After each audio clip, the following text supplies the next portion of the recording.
ang mga kwento ng pag-ibig, kwento ng buhay at kwento ng pag-asa dito sa Barangay Love Stories. Love Stories. Ano naman to, JP? Sino na naman tong Teresa na to? Wala lang yan. Kliyente ko lang yan. Kliyente? Kung kliyente yan, bakit ikaw ang binibigyan ng regalo? Naging magkaibigan na rin naman kami. Tapos meron siyang buy and sell na sideline. Kaya binigyan niya ako ng pabango. Wala lang yan sa kanya. Wala? Wala? Bakit may heart sign yung card? Magkaibigan nga lang kami. JP, binibigyan kita ng pagkakataon na umamin. Kung hindi, hihiwalayan na talaga kita. Wala nga kami ng babaeng yan. Sigurado ka ba dyan sa sagot mo? Oo! Sige ha. Wala kayo? Ano tong mga to? Ano yan? Mga screenshot ng landian niyo sa Facebook! What? Saan ang galing yan? Akala mo uubra sa akin yung paglilimit mo sa mga nakikita ko sa post mo? At mga tinatag ka? Ha? Ibigay mo sa akin yan! Eto! Sige! Isaksak mo sa baga mo! Tignan mo kung gaano kagarapal yung babae mo. Pinapangalandakan pa sa mga kaibigan niya na hihiwalayan mo na ako? Nakabuyang-yang pa yung mga mukha niyo na nagde-date! Sorry, Lia. Hindi! Sawang-sawa na ako sa'yo. Pagod na ako. Kukuha ka na lang din kasi na magiging kabit, yung feeling influencer pa. Hashtag forever? Mag-hashtag forever kayo sa impyerno! Oh, ito! Kainin mo! Lia, please. Please, patawarin mo ko. Hindi! Ilang beses ko nang naririnig yan.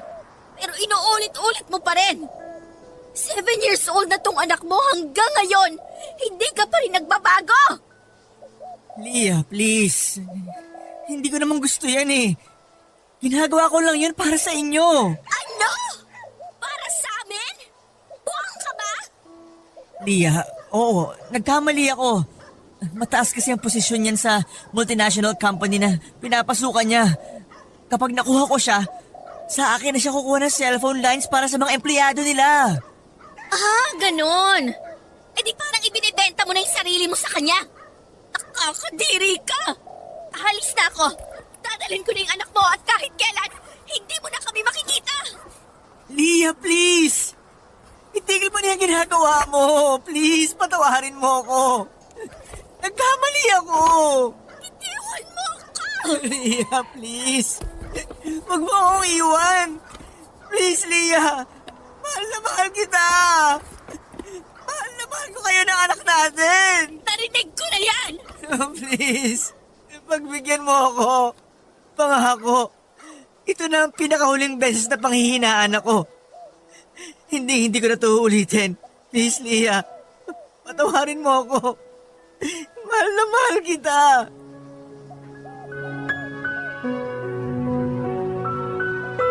Itinuloy ko ang pag-alsa balutan noon, Papa Dudut.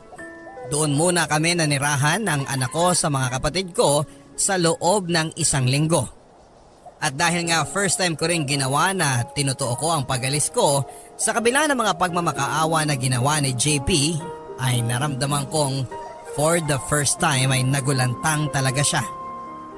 Inaaraw-araw niya kaming pinupuntahan ng anak ko sa kapatid ko.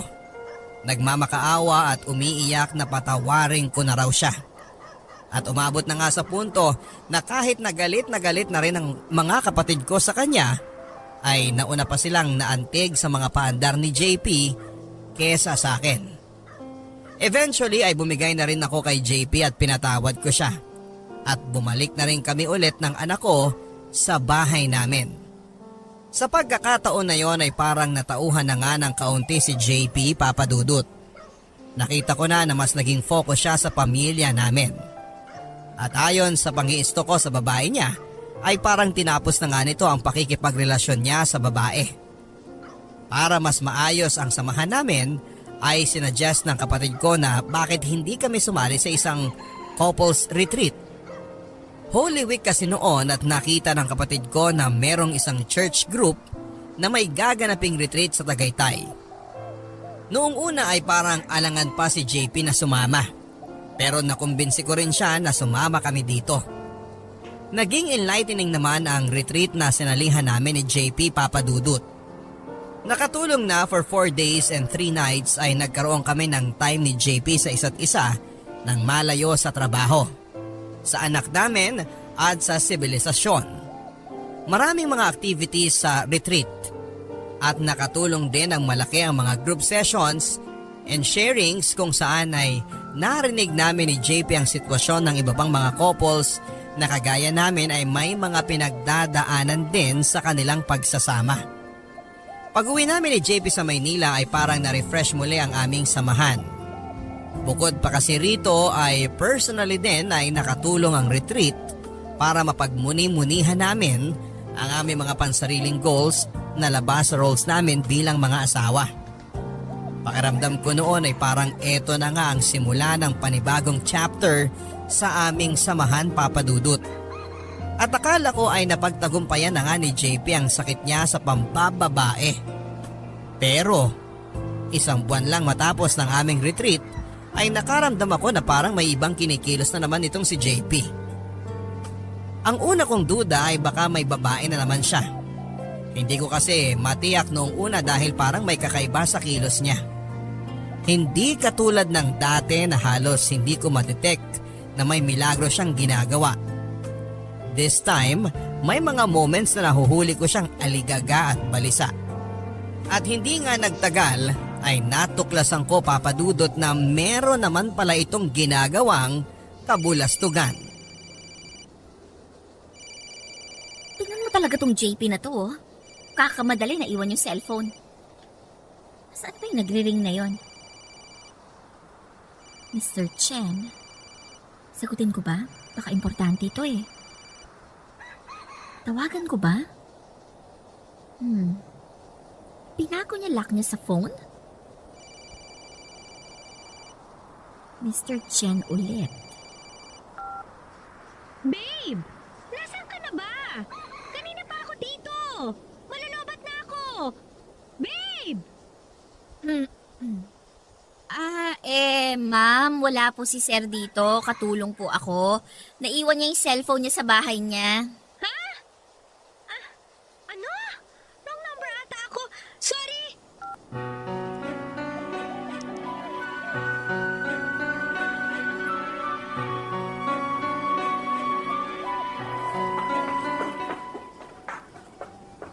Han!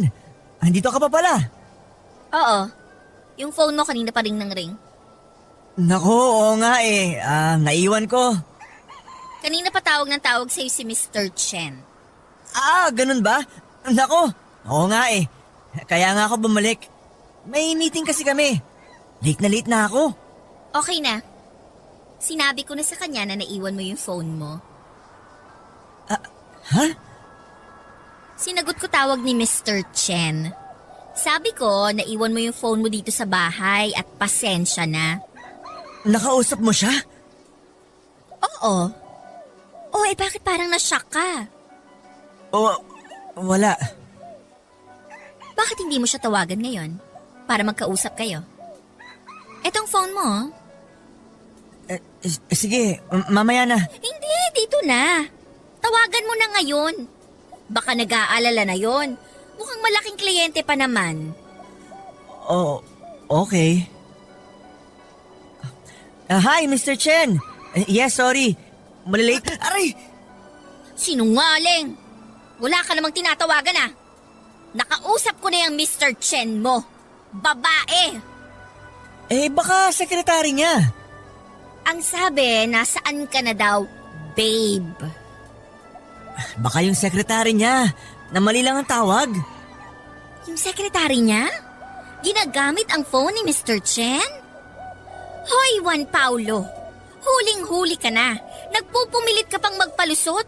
Hayop ka talaga!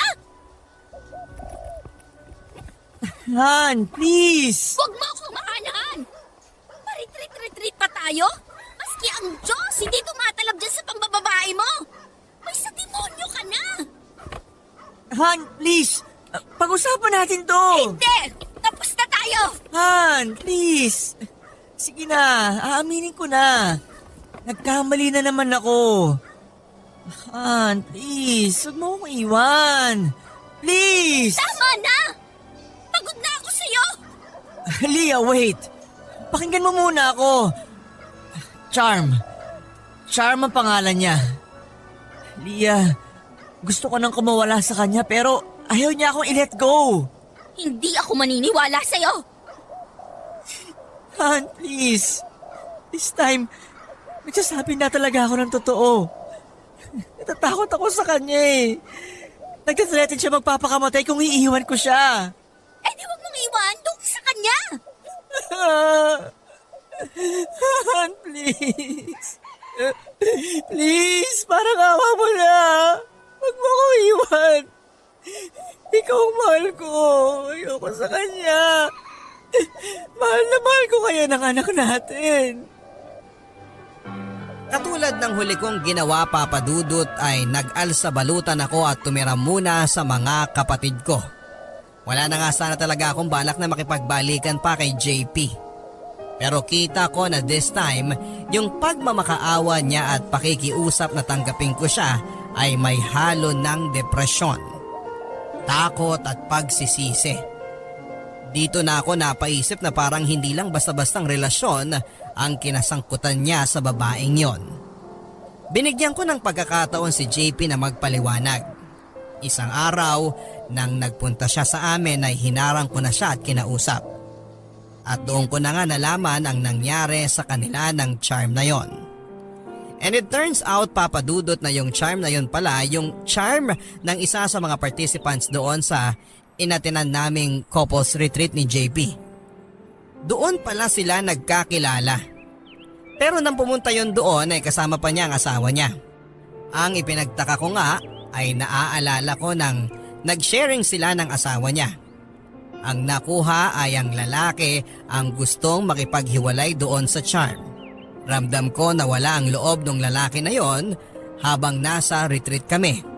At parang yung charm ang mas desidido pa na magkaayos sila. Kaya gulat na gulat ako nang sabihin ni JP na yon ang bago niyang kalaguyo. Ang nangyari pala, isang beses na nagkausap sila ni JP sa retreat na yon. At parang na-in love at first conversation daw sa kanya yung babae.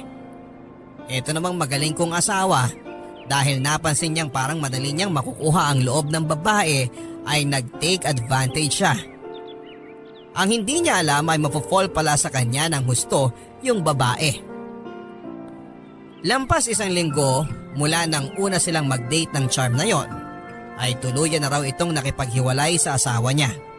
At hindi daw akalain ni JP na magiging sobrang clingy nito. Halos araw-araw daw nitong gustong makipagkita sa kanya. At nang tumagal nga ay hinikayat na rin daw siya nito na makipaghiwalay sa akin at sa kanya na raw sumama. At nung sinubukan daw ni JP na makipaghiwalay dito ay nagwala daw ito at nag-threaten na magpapakamatay.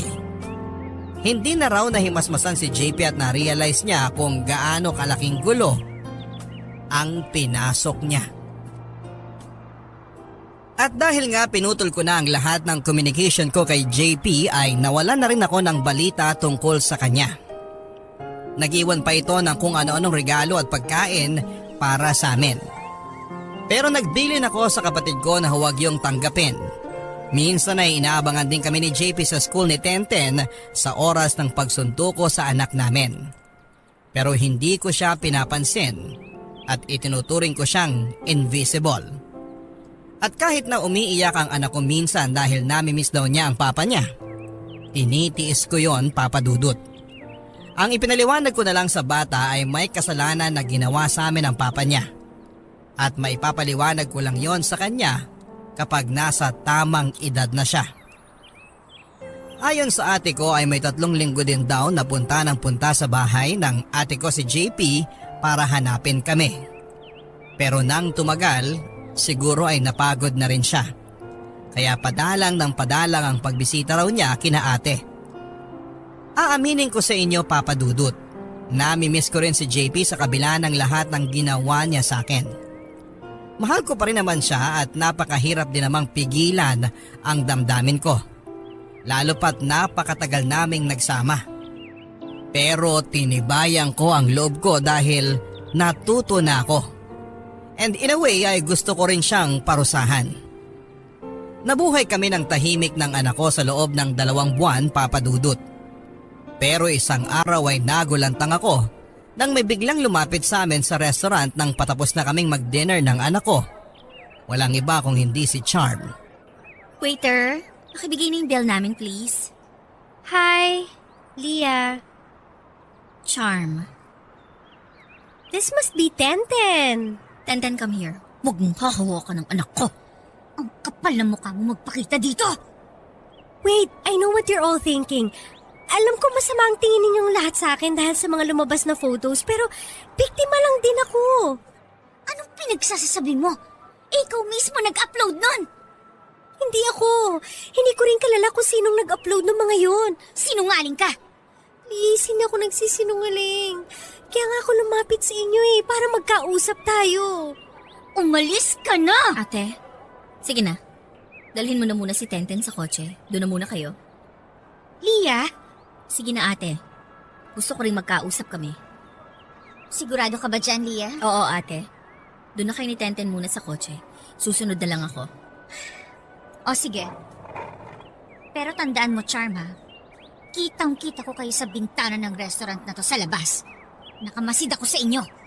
Huwag mong susubukang gumawa ng kahit na ano kung hindi pagsisisihan mo. Paano mo nalaman na nandito kami? Ini-stalk mo kami? No, hindi, Leah.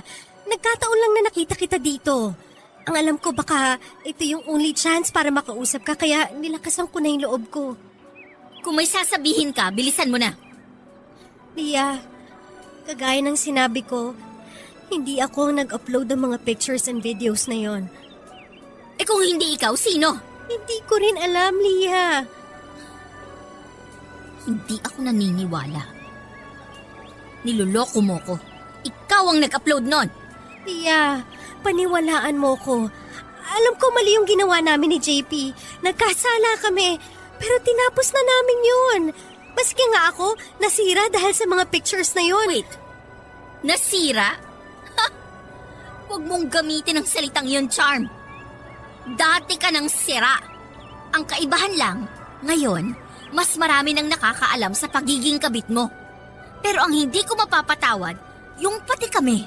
Ako, nasira ang reputasyon dahil sa kataksilan ninyo ni JP. Leah, please, patawarin mo na kami. Tinapos na namin yun. Kamusta na nga pala kayo ni JP? Matagal ko na siyang hiniwalayan. At sinabi ko nga sa kanya na iyong-iyo na siya at ayoko na sa kanya. Leah, hindi mo naman kailangan gawin yun. Wala akong pakialam. Pareho kayong makasalanan. Magsama kayo sa impyerno. So, hindi na kayo nagkabalikan ni JP? Teka, ano bang pakialam mo? Concerned lang ako, Leah. Tinapos na kasi namin yung sa amin at wala na rin akong balita sa kanya. Hindi niya na rin ako kinokontak. Kaya sana magkabalikan na kayo. Don't patronize me, Charm. Iyong-iyo na yung si JP. Dahil basura siya at basurahan ka!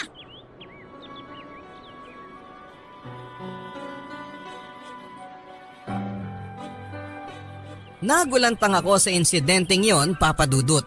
Sigurado kasi kami na si Charm ang kalaban namin. At siya ang nagbabanta sa kaligtasan namin ng anak ko. Pero nang nakausap ko nga si Charm, ay naisip kong baka tama nga ang sinasabi ng mga pulis.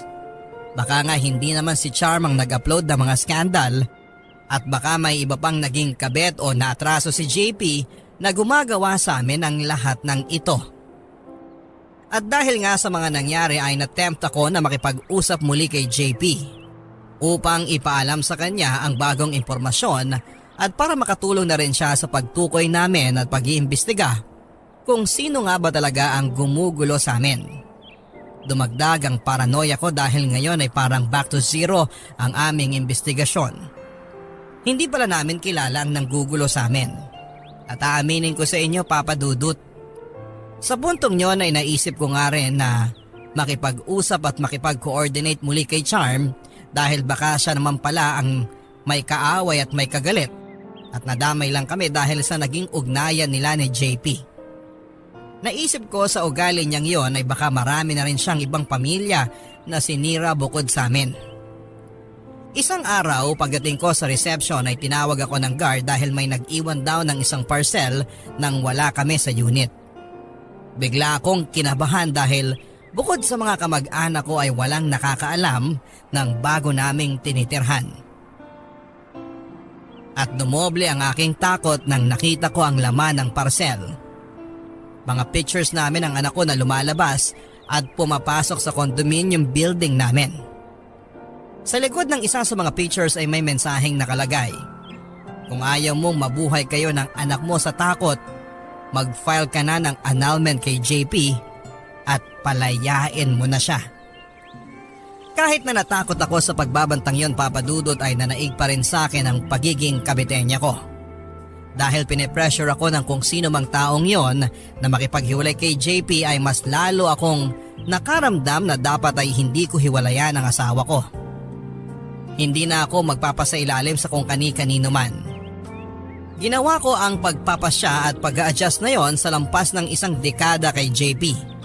At ngayon ay natuto na akong ipaglaban ang sarili ko at ang anak ko.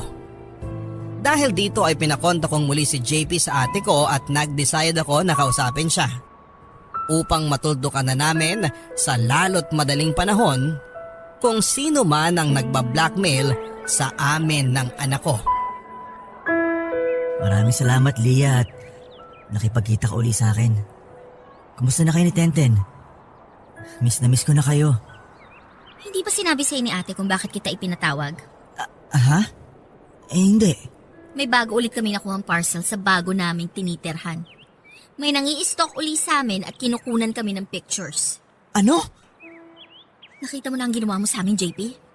Pati kami ng anak mo na nananahimik, nadadamay sa karma mo. Lintik talaga yung Charm na yan.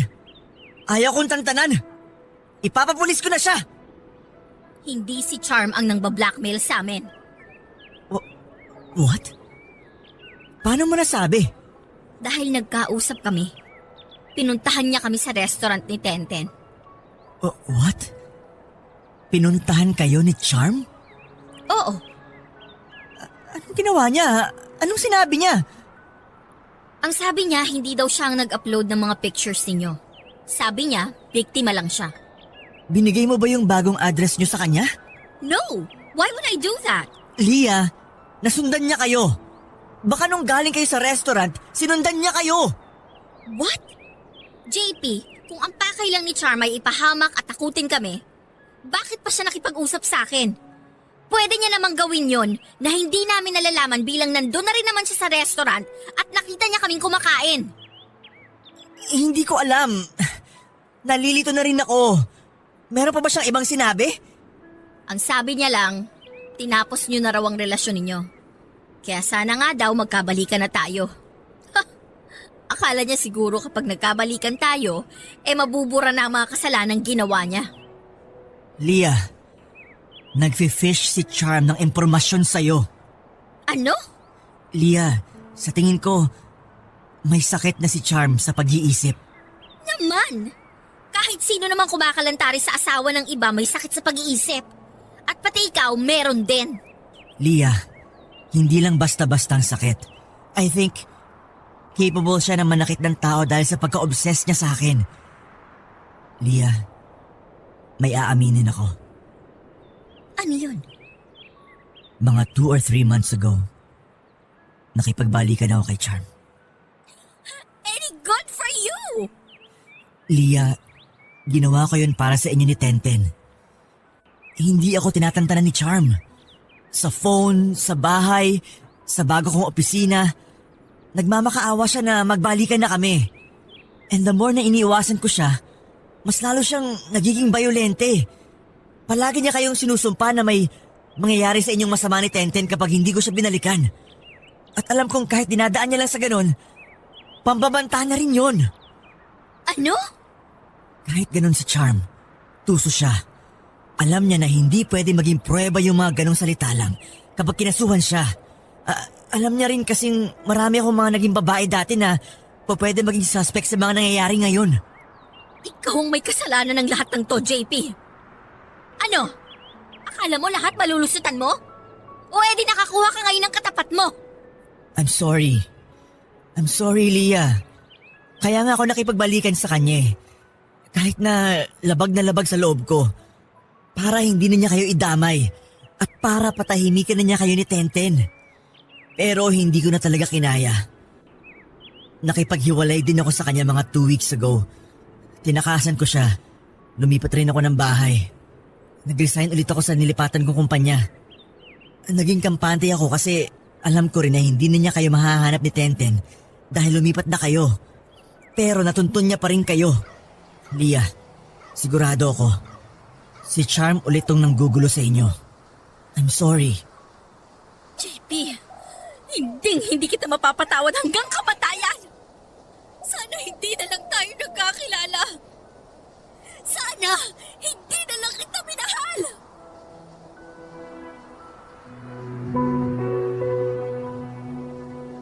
Hindi ko alam kung ano ang mararamdaman ko matapos ng pag-uusap naming iyon ni JP, Papa Dudut. Pagdating ko sa bahay ay humahagulhol ako ng humahagulhol at sa buong buhay ko ay noon lang ako nag-breakdown ng ganon kalala. Halo-halong galit kay JP, kay Charm at sa sarili ko ang naramdaman ko. And at the same time ay matinding sakit at lungkot din ang nararamdaman ko dahil finally, nag-sink in na sa akin na hindi ko talaga mapapatawad si JP. Our marriage has failed. Pero ang masaklap, sa kabila ng lahat ng ginagawa niya ay mahal ko pa rin si JP. Ang sakit-sakit pa rin na malaman na sumama ulit siya at nakipagsiping siya kay Charm. Yun ay kahit pa sinasabi niya na para sa kapakanan namin ang anak ko ang ginagawa niya. At dahil sa pag-uusap naming ding yun ni JP ay na-realize ko na baka nga si Charm talaga ang nanggugulo sa amin. Pero sa totoo lang, Papa Dudut, dahil din sa paulit-ulit na panloloko sa akin ni JP, ay hindi ko na alam kung sino ang paniniwalaan ko. Ang gulo-gulo ng lahat. At sa puntong yon, kahit na nagkaroon din ako ng tampo sa Diyos, ay pinagpasakanya ko na ang lahat at ang kahihinatnan ng aming sitwasyon. Matapos ikwento sa akin ang lahat ng ito ni JP, ay hindi ko na alam kung ano ang dapat kong maramdaman, Papa Dudut. Siyempre, galit na galit ako. Pero may bahagi din sa akin na natutuwa dahil sa wakas ay nakakuha na si JP ng karma niya. Pero may maliit na bahagi din sa akin ang napukaw matapos kong marinig kay JP na mahal pa rin niya ako. Maganda at mayaman yung Charm na yon, Papa Dudut. Kaya pangit at tangamang pakinggan, pero may bahagi sa pride ko na nafa-flatter nang nalaman ko na kumpara sa babaeng yon at sa iba pang mga naging babae ni JP ay ako pa rin ang pipiliin niya. Na ako pa rin ang mahal niya. Ewan ko ba, Papa Dudut? Pero noong mga panahon na yon, Papa Dudut, siguro ay masyado na rin mababa ang tingin ko sa sarili ko nang hindi ko napapansin na kahit ako ang asawa at may karapatan, pakiramdam ko ay palagi pa rin akong kailangan makipagkompetensya sa mga babae ni JP at sa lahat ng mga magiging babae pa niya. In short ay binigyan ko ulit si JP ng pagkakataon, pero this time may mga rules na akong sinet. Siyempre, una na dyan ay pakikipaghiwalay niya sa babaeng yon. At para masiguro kong gagawin niya yon, ay dapat sa public place siya makipaghiwalay kung saan ay pwede akong magmasid sa kanila para mapatunayang gagawin niya talaga yon. At ikalawa, sa susunod na mahuli ko siyang muli na ng bababae ay magpa-file talaga ako ng annulment. Sinet namin sa isang malaki at mataong restaurant ang lugar kung saan ay makikipaghiwalay si JP kay Charm. At pumwesto ako sa lugar sa restaurant na makikita ko sila. Pero hindi ako makikita ng Charm. Matapos ang 30 minutos ay naramdaman ko na nakipaghiwalay na nga si JP doon sa babae. dahil nagsimula na itong magsisigaw at magwala. At kung hindi pa ito inawat ng guard at ng mga waiters ay hindi ito aalis.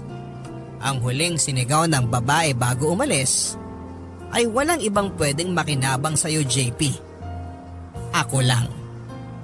Kahit na nagtitimpi na rin ako na puntahan at awayan ang babae na yon, sa puntong yun ay nakaramdam ako ng kakaibang takot. Naramdaman ko na parang may mali na sa pag-iisip ng babaeng ito. At ilang araw lang matapos ang insidenteng yon, ay nalaman ko na nga na totoo ang kutob ko. May malaking pinasabog si Charm sa aming lahat.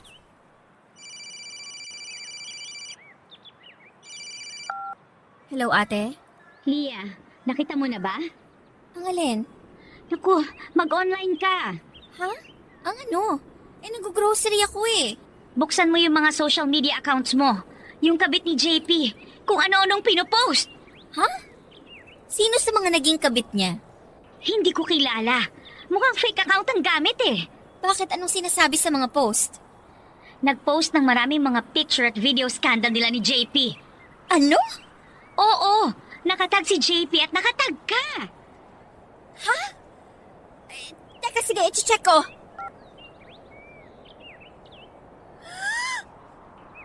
Ano to? Shucks, sumabot pa kinapapa sa Canada. Hello? Pa? Lia, nakita mo na ba yung ginawa ng kabit ng asawa mo? Pa, oo nga po eh. Ngayon ko lang nakita. Ano ba naman yan, Lia? Akala namin tumino na yung asawa mo. Magpasalamat siya at wala ako sa Maynila. Kundi, pinadampot ko na yan. Oo nga po pa eh. Akala ko rin nagbago na si JP.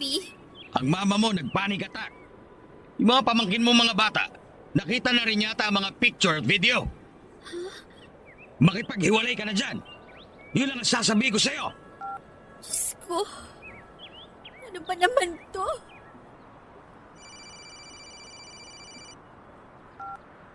Han, Ano? Nakita mo na yung ginawa ng charm na yan? Akala ko ba tinapos mo na yan? Han, mga old pictures at videos namin yon. Hindi ko alam na nirecord niya pala. Hayop kayo? Umabot pa kinapapa sa Canada? Nakita na ng lahat ng kamag-anak at mga kaibigan natin. Tignan mo tong kahihiyan na pinasok mo. Maski nga dito sa office, kumalat na rin. Han, baka masisanti ako dahil dito. Dapat lang! Han, aayusin ko to. Aayusin? Paano mo to aayusin? Kalat na. Photoshop! Ang sasabihin natin, photoshop lang yun. Wala akong pakialam. Demonyo ka? Ang pinakamalaki kong pagkakamali. Dapat noon pa lang nakipaghiwalay na ako sa'yo!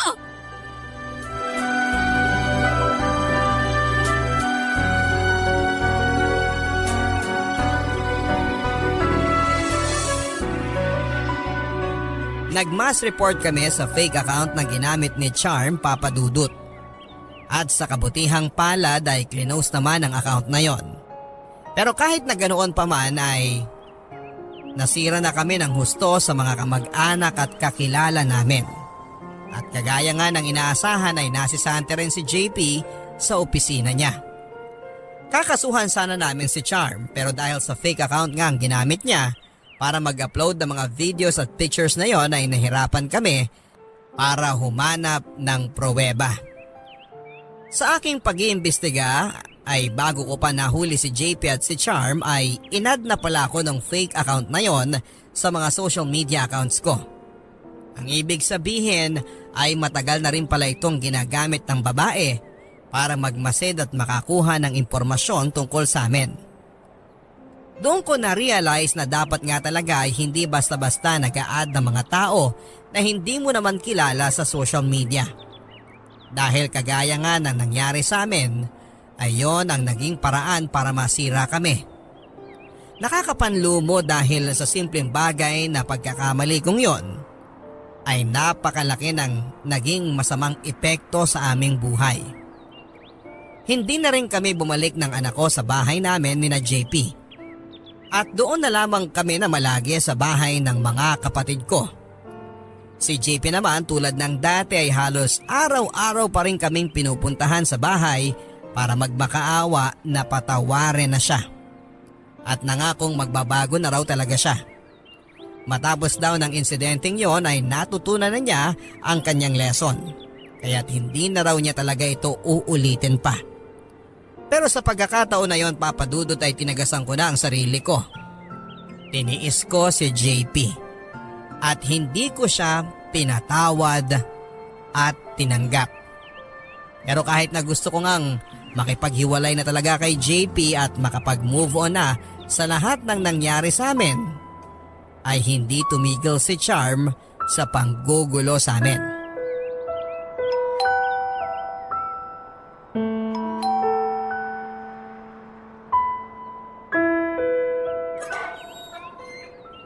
Ano yun? Delivery po para kay Miss Lia. Delivery? Para sa akin? Hindi ko kilala tong pangalan na nagpadala na to. Pakipirmahan na lang po dito, ma'am. Sige. Salamat po.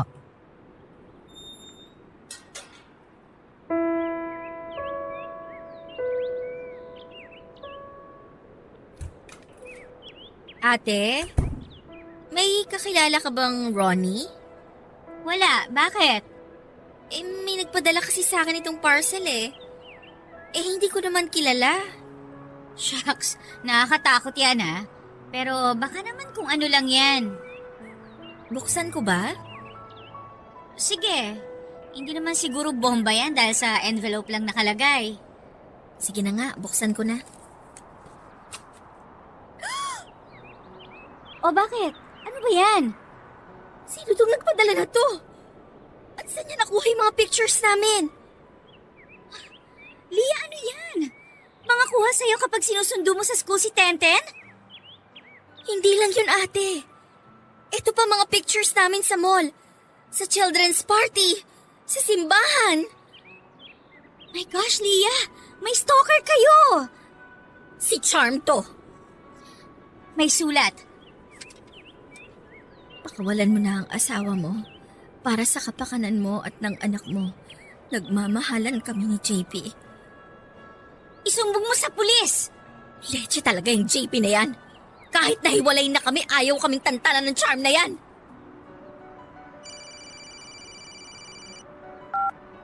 Han? Lia, mabuti naman at... Yang kabit mo! Hanggang ngayon, ayaw kaming tantanan. Ngayon nagpapadala pa ng mga pictures namin ng anak mo. Pinagbabantaan kami na kung ayaw ko raw na may mangyari sa amin, pakawalan na kita. Ano? Sumama ka na dyan sa babae mo, patahimikin niyo na kami! Never! Hindi! Hindi ko yun gagawin! Hindi ko kayo ipagpapalit ni Tenten kahit na kanino! Matagal mo nang ginawa, JP! Unang beses mo palang na ng babae, ipinagpalit mo na kami ng anak mo! Ang kasalanan ko, ngayon ko lang na-realize yan kung kailan nalagay na kami sa kapahamakan!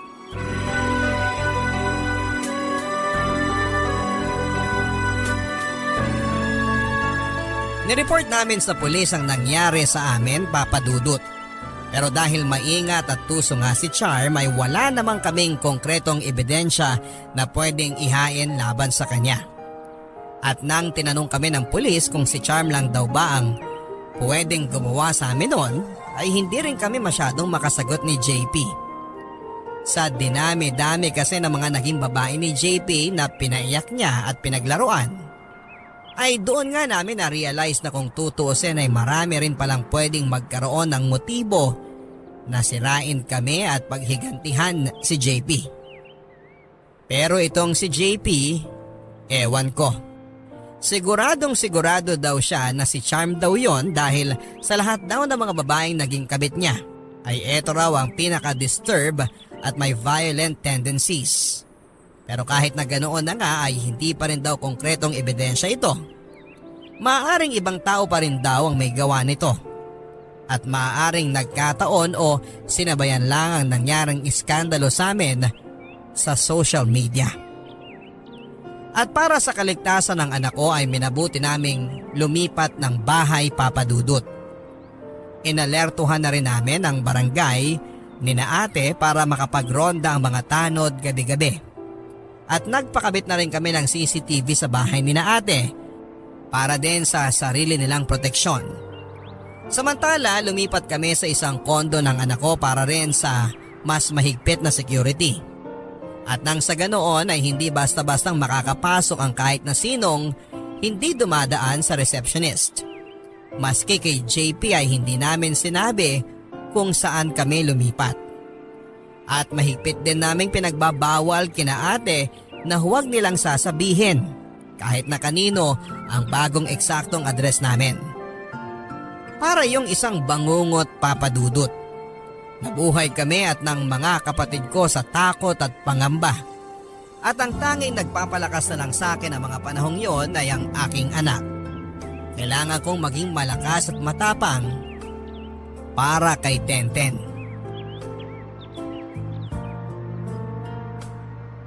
At dahil nga hindi na praktikal sa amin na lumipat na naman kami ng anak ko ng ibang bahay, ay binili na lang namin ang security ng condominium na tinitirhan namin na magmatsyag ng matindi. At kahit nga medyo masakit sa bulsa ay kumuha na rin kami ng swelduhang bodyguard namin ng anak ko.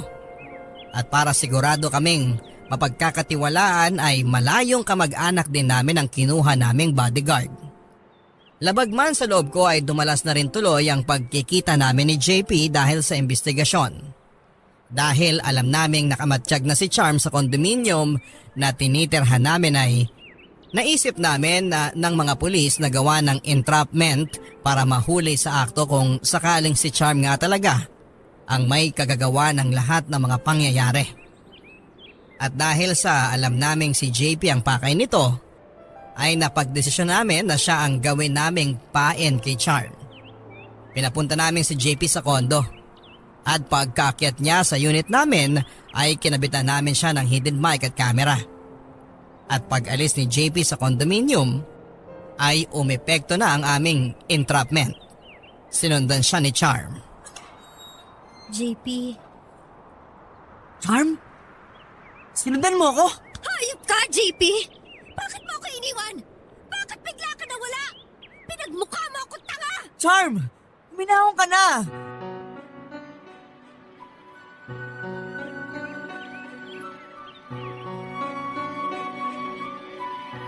Ano nga kala mo sa akin? Laruan mo? Na kapag ayaw mo na, basta-basta mo na lang iiwan? Charm, patawarin mo ako. Nagkamali ako. May asawa akong tao at may asawa ka rin. Nagkamali tayo. JP, kahit naman may mga asawa tayo nagmamahalan, di ba? Walang mali sa ginawa natin. Nagmamahalan tayo.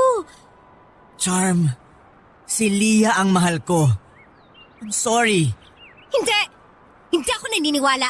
Ako ang mahal mo. Sinasabi mo lang yan dahil kasal kayo, dahil nagigilty ka.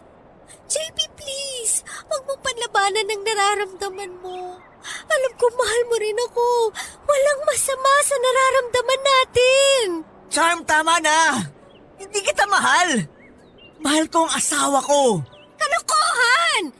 JP, kung mahal mo talaga ang asawa mo, bakit mo siya paulit-ulit na niloloko? Bakit ilang beses ka ng babae? Ibig sabihin, hindi ka masaya sa kanya.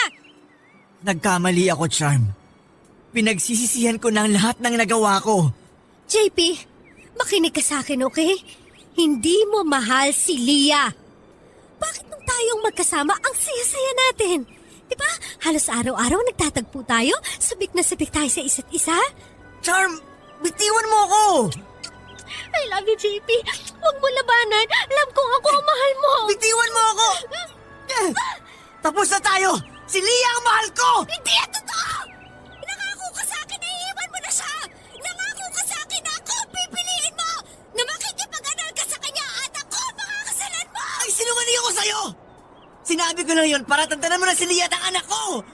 Hindi ka, JP! Hindi ako papayag na bumalik ka sa kanya! Ako ang mahal mo! Charm, tama na! Layuan mo na ako! Matahimikan mo na kami ng pamilya ko! Itigil mo na ang panggugulo at pananakot sa kanila! Hindi! Hindi ako titigil! Kahit saan pa kayo magtago, hahanapin ko kayo! Hindi ko kayo patatahimikin! Tama na, Charm! Tama na! Manda kayo! Maghihiganti ako! Kung di mo rin lang naman ako pipiliin, magpaalam ka na sa mag-ina mo! Huwag na wag mong sasaktan ng mag-ina ko! Ipapapulis kita! Ha? Akala mo matatakot mo ako? Wala akong pakialam kahit na makulong pa ako! Mag-iiganti ako! Magunahan na lang tayo sa impyerno! Itago mo yung mag-ina mo! Tulungan niyo ako! Miss, sumama kayo sa amin. Bakit may polis dito? Nandiyan ka talaga, JP! Natandaan mo! Pagbabayaran mo to! Miss, ibaba mo yung kutsilyo! Huwag kayong lalapit! Kundi tataro ko to sa leg ni JP! Ma'am, pag-usapan natin ito! Hindi! Papatayin ko siya! Kahit patayin mo ako ngayon, handa ako mamatay para sa pamilya ko! Nandiyan ka! Sige! Ako na lang ang magpapakamatay! Ma'am, ano gagawin yan? Dali! Isugod sa ospital!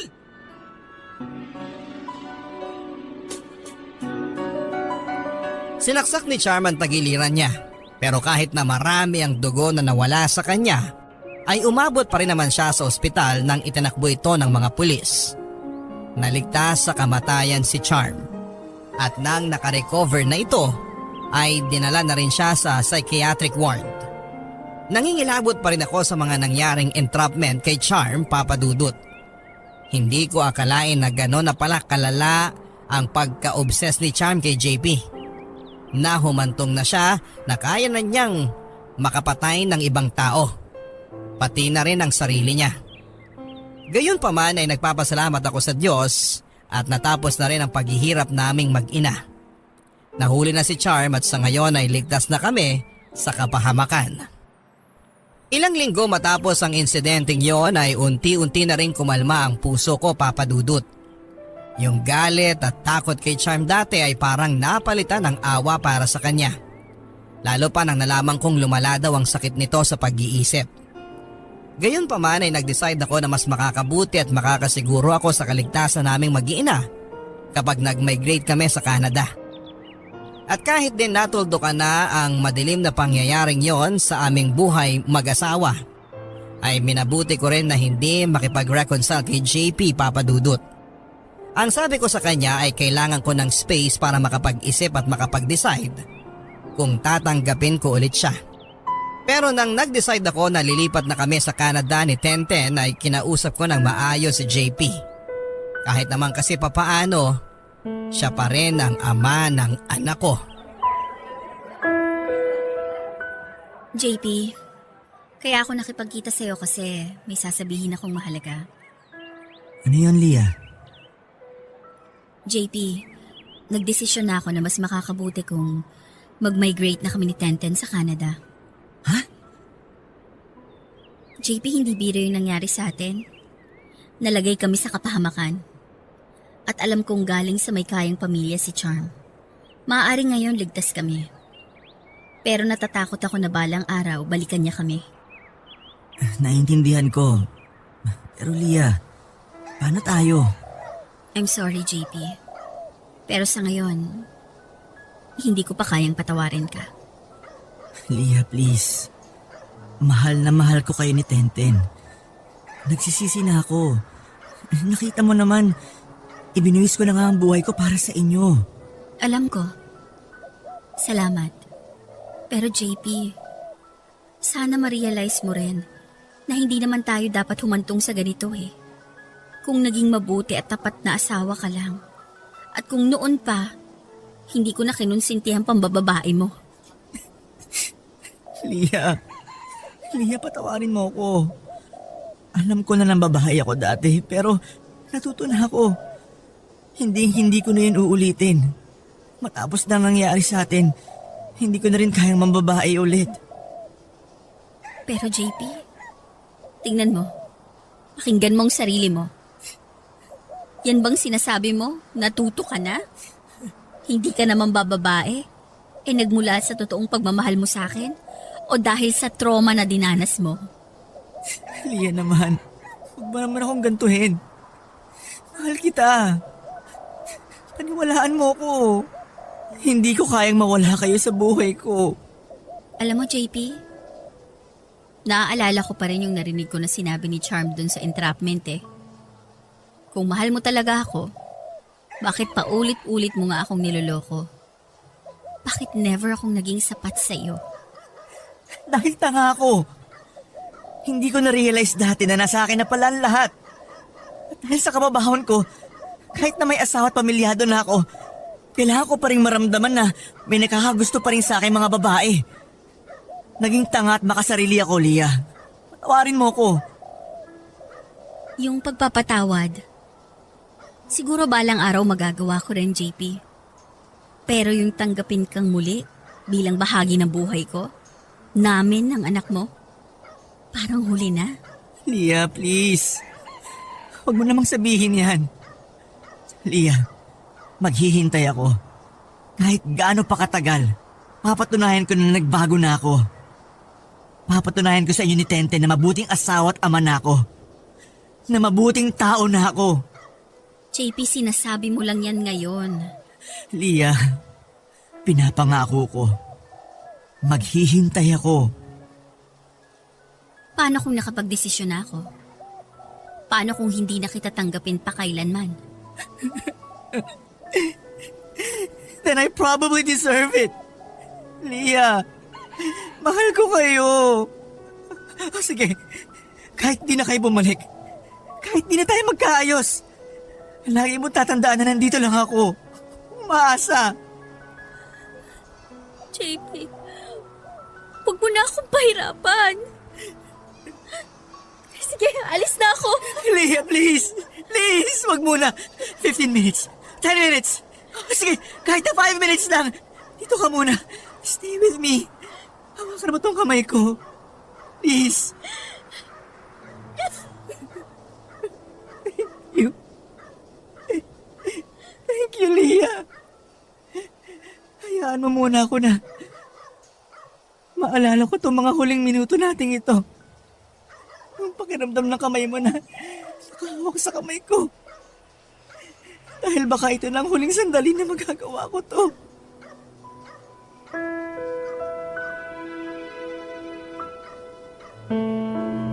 Ilang araw matapos ang pag-uusap namin ni JP ay pinayagan ko rin siya na ilabas si Tenten ng isang buong araw para magkasama silang mag-ama. Hindi na rin ako sumama sa kanila dahil natakot ako na baka magbago pa ang isip ko sa pagpunta namin sa Canada. Lalo na ang desisyon ko na maghiwalay na kami ni JP. Ang huling pagkikita namin yon ni JP sa restaurant kung saan ay hinawakan niya ang kamay ko at pareho kaming umiiyak ay ang huling beses na nga rin na nakita ko siya. Suportado ng buong pamilya ko ang desisyon ko na mag-Canada na kami ni Tenten. At ang pinaka natuwa sa desisyon kong yon ay ang ama ko na galit pa rin kay JP. Hindi daw niya ito mapapatawad at binabantaan pa nga ako na itatakwil daw niya ako bilang isang anak kapag nakipagbalikan pa ako kay JP. Sa loob ng 4 na buwan ay lilipat na kami ni Tenten papunta sa Canada. At habang papalapit na ng papalapit ang araw ng aming paglipad, ay siya namang pabigat ng pabigat ang pakiramdam ng puso ko. Mahal na mahal ko pa rin si JP, Papa Dudut. Hindi na ako magsisinungaling. At kapag naaalala ko ang pangako niya na maghihintay siya sa amin ng anak ko, at sa kapatawaran at pagtanggap ko ay parang dinudurog din ang puso ko sa awa sa kanya. Ang sakit tuldukan ng pagmamahal ko kay JP, Papa Dudut. Pero ang hirap-hirap na rin magtiwalang muli sa kanya.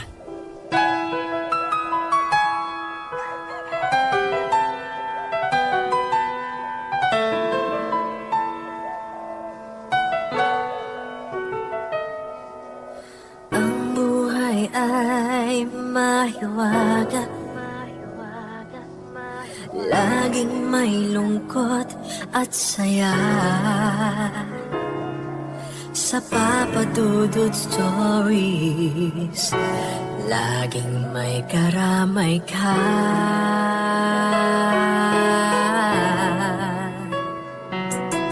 Mga problemang kay bigat,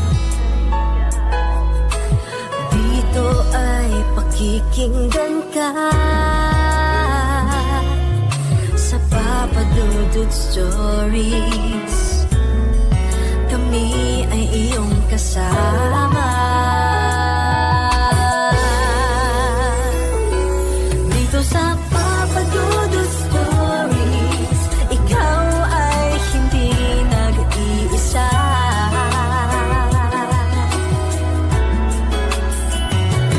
Dito sa Papa Dudut Stories, may nagmamahal sa'yo. Papa Dudut Stories, Papa Dudut Stories,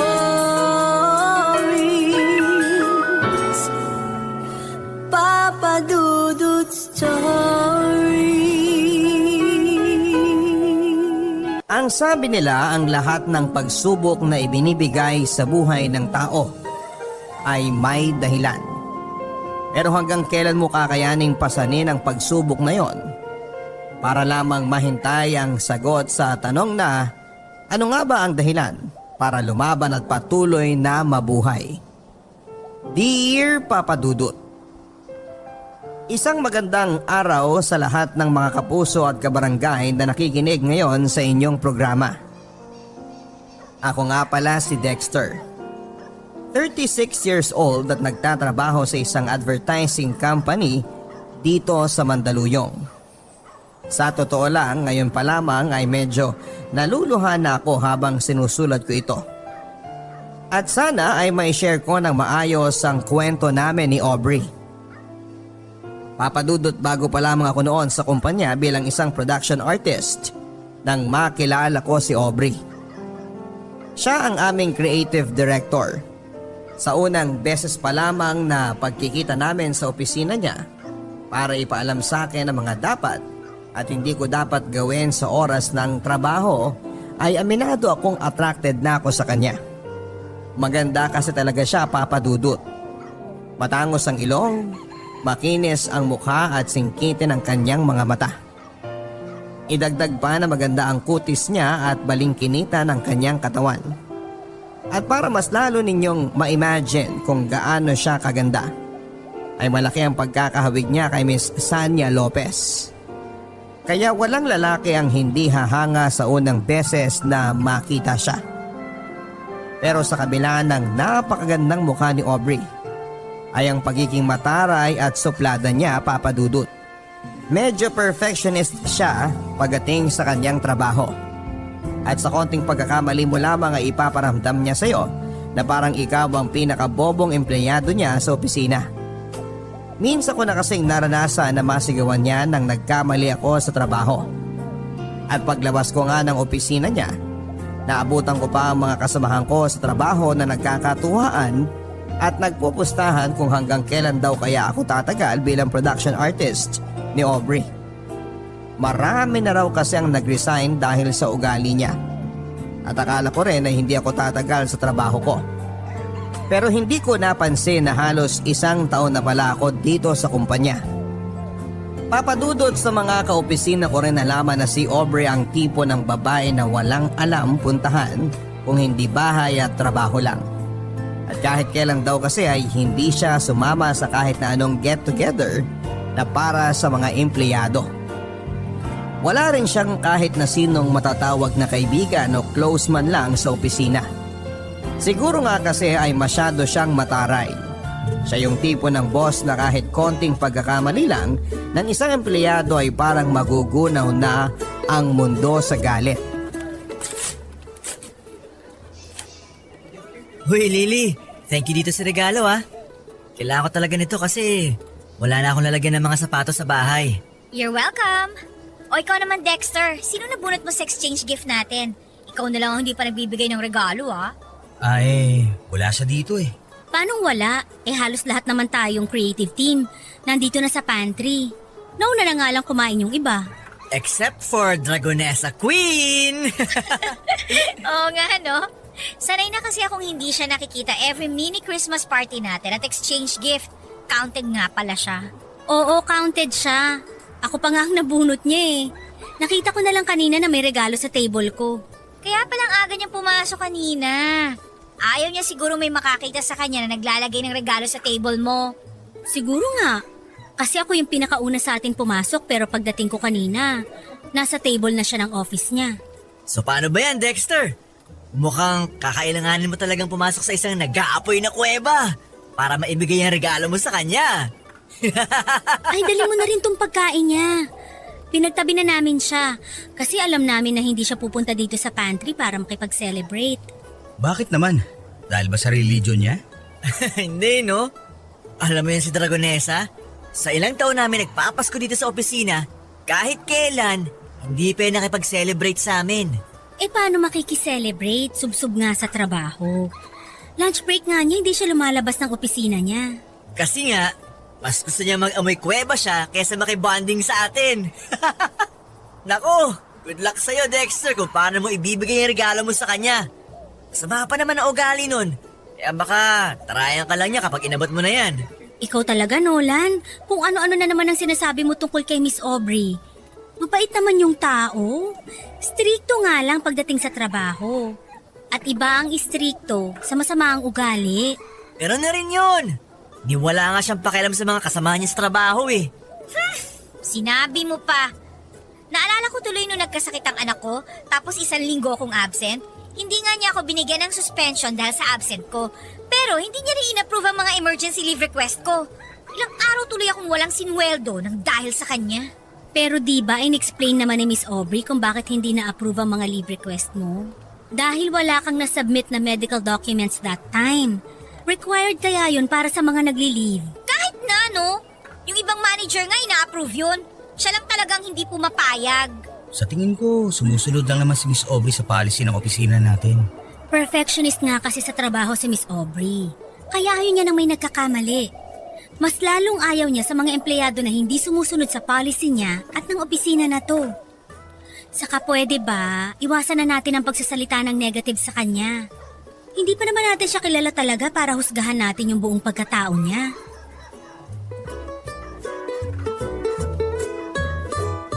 Papadudot, tama naman ang office mate ko na si Lauren sa mga sinabi niya. Istrikta si Aubrey pagdating sa trabaho pero hindi ibig sabihin noon ay masama ng ugali niya. Gusto niya lang na maayos ang mga trabaho namin sa opisina. Lahat ng malamig na pakikitungo niya sa amin at kasungitan niya ay ginagawa niya yon para mas ayusin namin ang kanya-kanyang trabaho.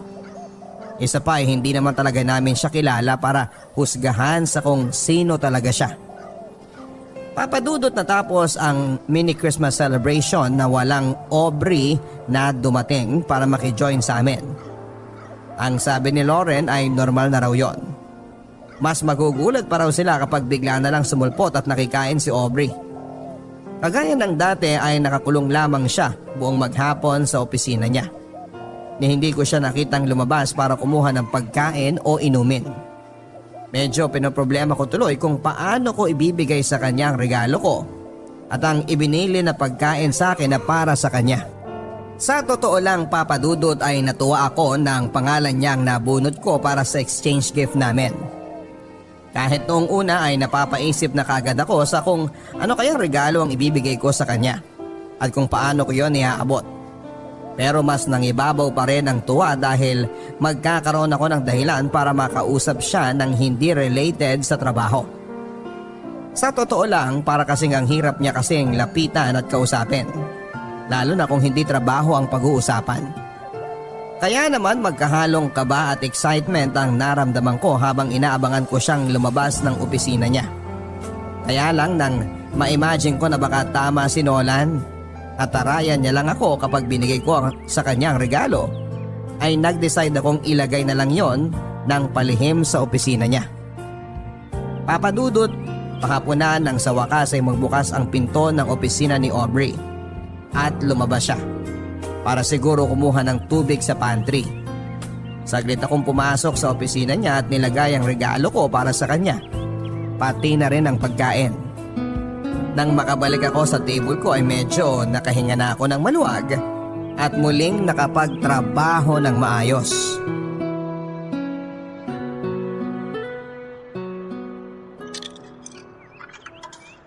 Grabe, ang lamig sa loob. Buti na lang coffee break ko na. Makakuha nga muna ng kape. Si Miss Aubrey ba yung nag-iossi mag-isa doon? Ha? Siya nga.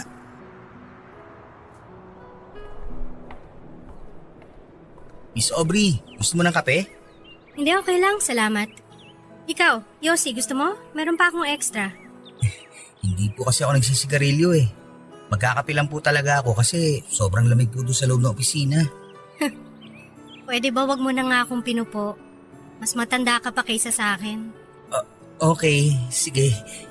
Break time mo ba? Tapos ka na sa trabaho mo sa loob? Oo, hinihintay ko lang yung ipapasa na bagong theme sa akin ni Lauren para sa next project natin. Gagawin ko na rin kagad yung cover design mamaya para makita mo. Buti naman. Para hindi tayo palagi naghahabol sa deadline. Ayoko kasi talaga na natatambakan ng trabaho. Sabi nga nila sa loob, 2 weeks ahead daw sila palagi sa deadline na binibigay ng mga client natin. Hindi ko kasi gusto na nasasanay silang pumepetiks-petiks kahit may mga bagay na dapat pang trabahuhin at tapusin. Sa bagay, mas okay naman talaga yun. Para hindi tayo nape-pressure palagi sa deadline. Salamat nga pala dun sa regalo mo. Wala yun. Saan mo pala nabili yun? Tsaka, paano mo nasigurado na wala pa akong kopya nun? Alam mo kasi, ilang taon ko nang hinahanap yung librong yun eh. Nakita ko kasi yung bookshelf mo sa office at yung collection mo ng mga libro. Pareho kasi kayo ng collection ng tita ko eh.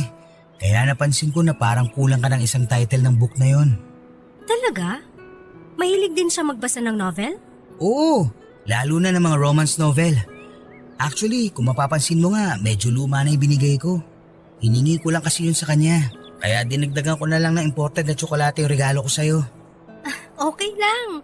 Ako nga sobrang hirap na hirap talaga akong hanapin yun eh kasi laging out of stock. Ilang beses na ako nag-request sa mga bookstore pero wala pa rin. Kahit nga sa mga international online shop, hindi siya